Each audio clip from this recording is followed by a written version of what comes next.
आज स्वर्गत शांतिलता बारिकों श्राद्ध दिवस जो आज चकानयन कार्यक्रम को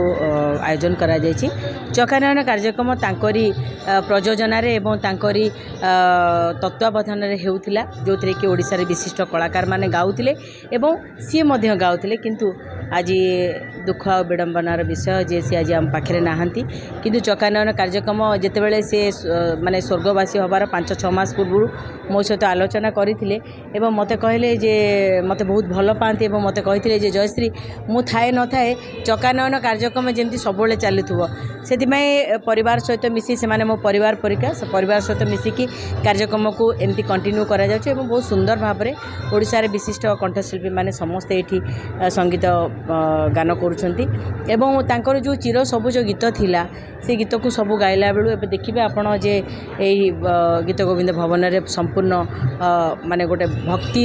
समारोह रे चली कार्यक्रम एवं दर्शक माने भरपूर जगन्नाथ नाम को बसिकी शांति रे शुणुंट निश्चित भाव में यहाँ जगन्नाथ संस्कृति को भल पाता लोक गोटे आ गोटे माने अध्याय जोटा कि शांतिलता बारिक जोड़ी दे जाइछंती से तो केवल आम ओडिशा नुहे सारा विश्वपाई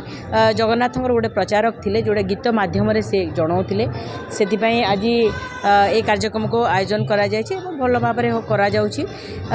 एथिरे मध्य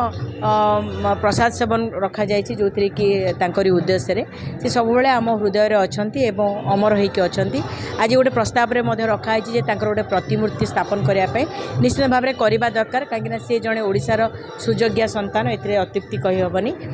निश्चित बाबू सिंह आसते आमर मेयर मैडम आसते सुनचला मैडम एवं अन्य अतिथिवृंद आसते जहाँ प्रस्ताव रे तांकर गोटे प्रतिमूर्ति होगापी प्रस्ताव दि जाए।